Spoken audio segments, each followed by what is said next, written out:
I present to you Mr. Patrick Hanley, who works for Suzanne McCormick, whose husband left her millions of dollars, and Suzanne has not seen any of it. How are you today, Patrick? I'm fine and dandy, and how are you today? Oh, perfect. Thank you for being with me. What you got to tell me? Well, it's the continuing tawdry tale, a saga of the McCormick estate and the widow who has had to endure years and years of oppression and as well as psychological torture and terrorism by Bankers Trust Company and now Deutsche Bank and their law firms, the law firm of White and Case and also the law firm of Pillsbury Winthrop, who replaced White and Case in terms of litigation because of the conflict of interest regarding Bankers Trust Company. White and Case has represented Bankers Trust Company since day one in 1903, and they never revealed that fact to Mrs. McCormick or to anyone. That was a dirty secret that they kept hidden. So that was one of the issues, and then of course the Internal Revenue Service told us that the partnerships, the alleged real estate partnerships, they never filed the informational return that they had to file, although no taxes were paid. They never filed them until after the date of death, and they gave copies of returns and represented that these things were filed with the Federal Internal Revenue Service. Excuse me. This is just one of the frauds involved, and the deceptions and the treachery involved. As time went along, we discovered probably the most startling thing was the fact that the letters testamentary were issued, the permanent letters were issued on January 25th of 1989, and they were issued by the surrogate of Westchester County. The surrogate at the time was Evans W. Brewster. And these letters are still in effect, and they name 5 executors. One of the executors, the corporate executor named here, is Bankers Trust Company of New York. Now the significance of this is that Bankers Trust Company of New York did not exist in January of 1989. They did not come into existence until over 10 years later, on September the 7th of 1999. So obviously you had to you had to be a legal entity to be a fiduciary and to engage in all manner of estate business, and also you had to be a legal entity to maintain litigation in the courts of the state of New York. And Bankers Trust Company of New York had no legal standing. So this has been a cheat. It's been a cheat all these years. It's been a swindle, a scam. It's a big scam. Mm-hmm. And can I see that paper, mister? Can you hold it up steadily just for a moment? Hold it very steadily. Now, would you just explain to me what letters testamentary are? They're the authority that the surrogate court... Thank you. The surrogate court issues to the executors, the legal executors, and if your name is on the letters, then you have the authority to act on behalf of the estate that's named. Oh. And it's pursuant to the last will and testament. Now, what's perplexing, one of the many things perplexing, is the fact that White and Case filed the forms with the surrogate court requesting not only these permanent letters but also temporary letters, and both of them say Bankers Trust Company of New York. Certainly White and Case knew there was no such entity of that name, Bankers Trust Company of New York. There's no doubt about that, because they've represented excuse me, Bankers Trust Company since 1903, and on their website they said that their enduring client was Bankers Trust Company. So that's one thing. Now, Bankers Trust Company, although they were nominated in the will, they were not named on the letters. The entity is Bankers Trust Company of New York, as I said. So it makes the whole thing illegal? It's effectively illegal on its face. And we've spoken to trust and estate attorneys, and they can't believe this. They just can't believe it. They said this whole thing is one big fraud. So, of course, they don't want to, some of them didn't want to get involved at all because of the fact that they'd be going up against Bankers Trust Company, which has now been purchased by Deutsche Bank on June the 4th of 1999, as well as White and Case and Pillsbury Winthrop. And the lead attorney for Bankers Trust Company out of Pillsbury Winthrop is the former Chief Judge of the State of New York, the Chief Administrative Judge of the State of New York, E. Leo Malonis himself. So a lot of lawyers don't want to go up and butt heads against these people because they know they're dirty players. And some more dirty players would be the surrogate court in Westchester County? Westchester County, the surrogate court in Westchester County that issued this document, this permanent document, still in effect, apparently has altered the records of the surrogate court, because in a certificate of fiduciary that was issued in April of 2004, which they really didn't want to issue, but finally they issued, they state in the certificate of fiduciary that, number one, it refers to the original letters that were issued January 25th of 1989, but it lists the executors, and instead of listing Bankers Trust Company of New York, it lists Bankers Trust Company. So that's another fraud, because it's not what's on the original letters. Now, each of the original letters that were issued to the five named executors all have their individual serial numbers on them. And I was able to obtain, through a Freedom of Information Act, a copy from a state agency, a copy of the one that the bank offered as proof that they were a legal entity and had the rights to act as an executor in the estate of Edmund J. McCormick. And that serial number was the first in the series. The last three digits are 212. But why didn't the judges who are the judges in the surrogate court, and why didn't they do something about this? Well, the first judge was Evans Brewster in 1989, and then Albert J. Emanuele came in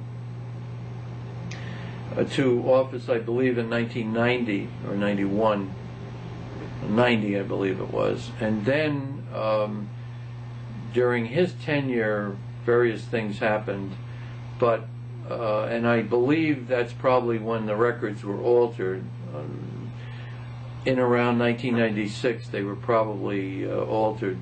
I think that there was a discovery made, and basically they opted, instead of they didn't want to correct this thing because it would have opened up the big can of worms. Instead, they did a cover-up. They obstructed, and they altered the records in the surrogate court at that point. And now today, what is going on? Today, the current judge, the judge was Anthony Scarpino, and we learned of his prior employment with Bankers Trust Company in May of 2001, and we requested that he disqualify himself. He refused. He wouldn't recuse himself. And approximately 2 years later, when a photograph ran of Suzanne McCormick surrounded by signs that she has used during her picketing and educational protesting and demonstrating. One of the signs said, Judge Scarpino worked for Bankers Trust Company, and in court he held it up and he said he didn't like it, but there was nothing else he could do about it, and he would entertain motions for disqualification or recusal. And finally, about 6 months later, he withdrew. He recused himself. Well, isn't a judge's job to protect Suzanne McCormick and make sure that she get the inheritance incorruptible? I would think so, but that's not the way in the real world things work out. What makes this even more interesting is on March 11th, 1999, in the Southern District of New York, the U.S. Attorney at the time, Mary Jo White, indicted Bankers Trust Company, and they pled guilty to 3 felonies. Then, in early April of 1999, this is something we just found out fairly recently. Bankers Trust Company approached the New York State Board of Parole and demanded a certificate of relief from disabilities. Disabilities equal felonies. So they demanded it simultaneously with the sentencing, the conviction, in the federal court in the Southern District of New York. The parole board declined that, and there's a case involving that in the first department, I believe. But it has to be, the certificate would have to be issued following the conviction. Then a corporation is able to obtain a certificate.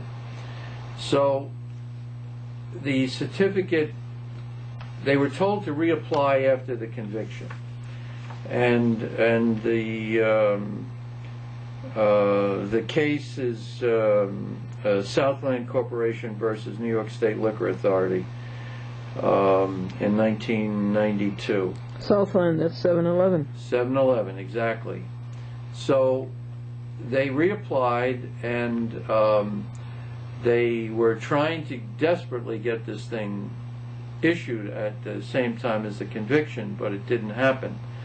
And the Deutsche Bank purchased Bankers Trust Company on June 4th, 1999.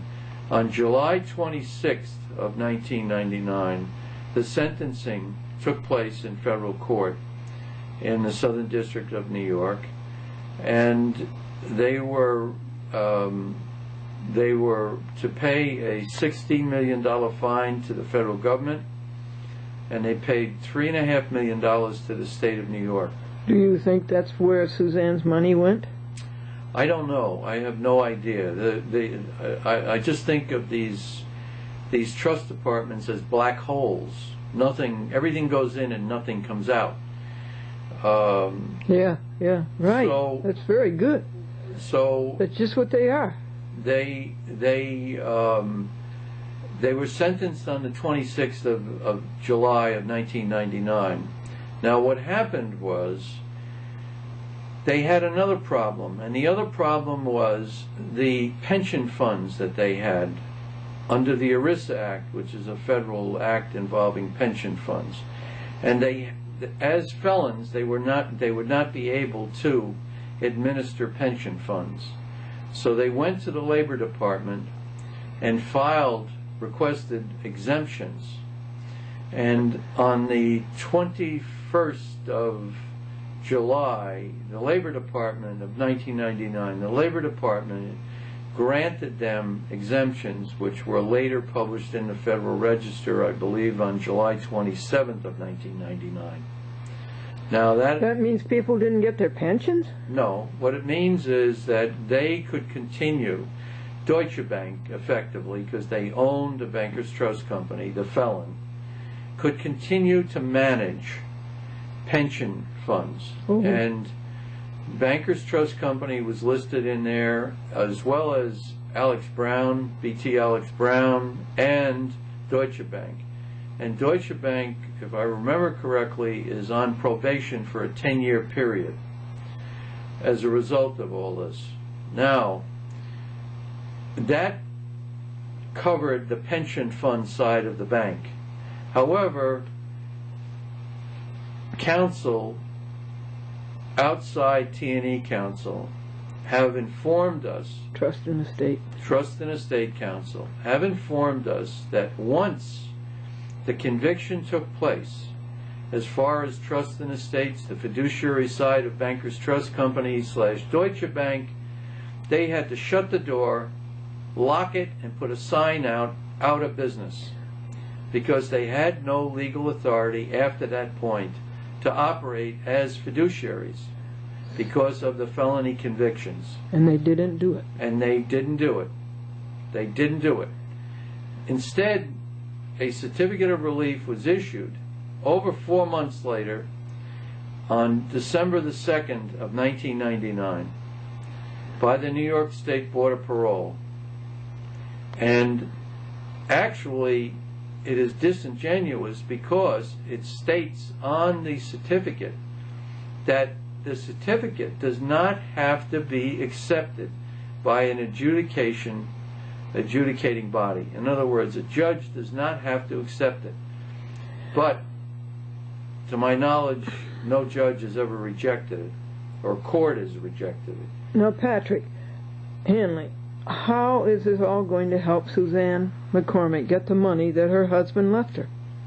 Well, unfortunately, we're David fighting Goliath. And the only way that we've been able to make any headway is try to look into, turn over the rocks, and discover all the picadillos that Bankers Trust Company, Deutsche Bank, White and Case, and Pillsbury Winthrop have been involved in. And then what? Settle? And then, hopefully, we will come to the point where they will see the light, and they will sit down and engage in good faith settlement negotiations. To date, they have not. Why? They've engaged in continuous bad faith. They have unclean hands, and they are felons. Yes, they are. Why aren't we taking them to court and putting them in jail? Well, I would think that the U.S. Attorney and the federal authorities, that's their job. We have spoken to some of these people. In addition to that, it's very interesting, the Sarbanes-Oxley Act, which regulates major corporations, publicly held corporations, of which Deutsche Bank is, Bankers Trust Company was, a public stock company. They are held to a higher standard now as a result of Enron. And Bankers Trust Company was heavily involved in Enron, and that's public information. It was in Business Week magazine. They were one of the chief enablers of Enron. Now, Sarbanes-Oxley imposes very rigid accounting and other a straitjacket on these publicly held companies. And as a result, we're certainly hoping that the Securities and Exchange Commission looks into the irregularities and all these matters, because I think the biggest thing is Bankers Trust Company has been able to, through their attorneys and Deutsche Bank, has been able to just cover up and engage in obstruction. Indeed. Blatant obstruction. Indeed. It's egregious what they've done. Oh, it's terrible, but why don't we go after them in court and bring them to the law? We have been going after them in court, and we now we filed a motion or order to show cause on the letters that I spoke about earlier, and they were filed in Poughkeepsie because after Judge Scarpino recused himself, he turned around and Judge Nicolai assigned us to Rockland County. Yes. The surrogate judge was Weiner, I believe. No. No, it was Judge Weiner, and he was too busy apparently, and they said that they didn't do anything. The chief clerk told me that. However, oh, this is awful. However, they did sign a document for Mr. Malonis, and then we were transferred back to Judge Nicolai, and then he transferred us to us, meaning the editorial us, to Dutchess County, Poughkeepsie. The surrogate judge is James Pagonis. And didn't you go to Rockland County a little while? Well, we were in Rockland County very briefly. I just described that with Judge Weiner. Oh, that was Judge Weiner, okay. Yes. But we've been up in Poughkeepsie and Dutchess County, and approximately 2 years ago, maybe 2.5 years ago, we filed an order to show cause concerning the letters and testamentary, and the fact that Bankers Trust Company was not named on them, and we've had no action. The judge has just sat on it. The thing has not. Yeah.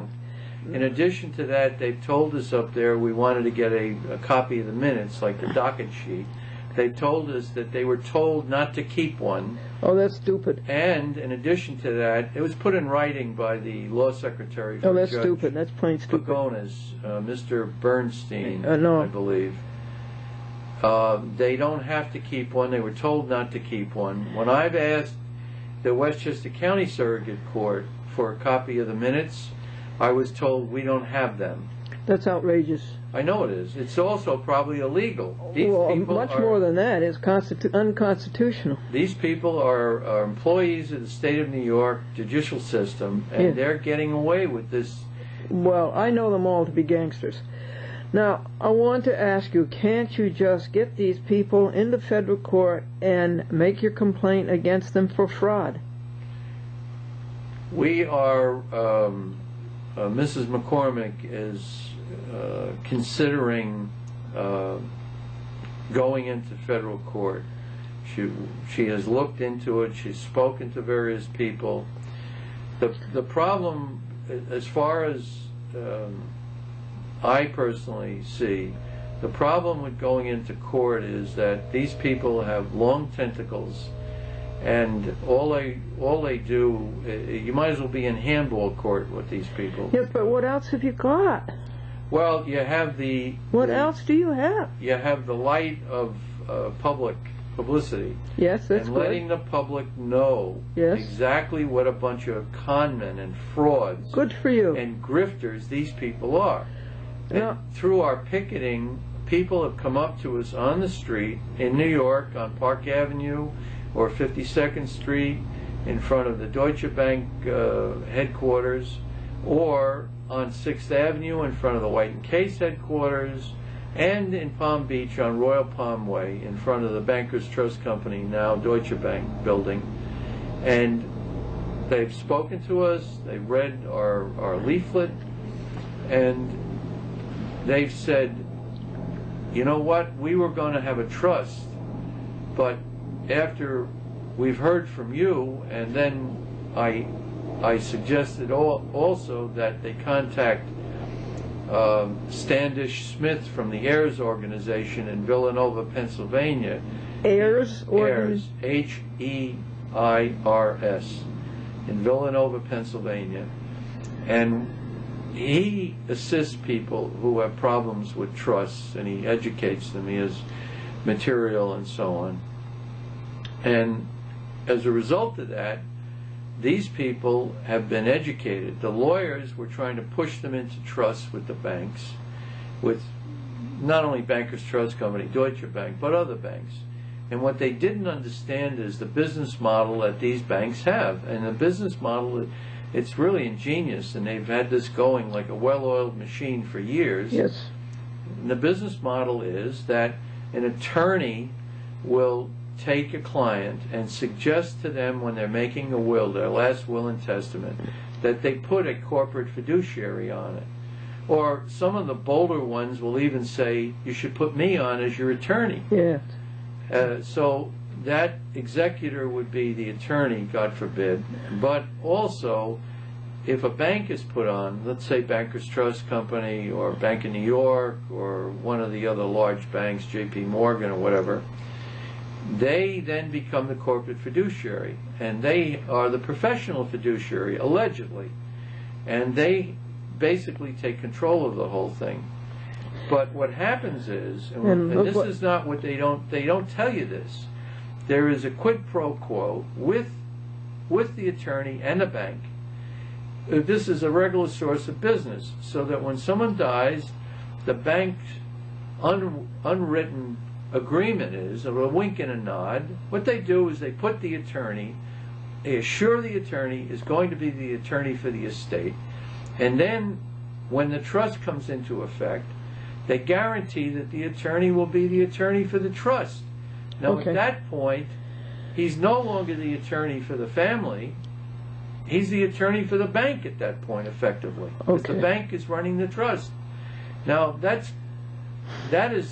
it's unfair business practices, I would think. Yes. How are we going to get Suzanne the money that her husband left her? Well, the solution, I think, again, is publicity. To shame these people into doing what they had a contract, effectively, to do. It's a contract will. A will is a contract. Yes, it is.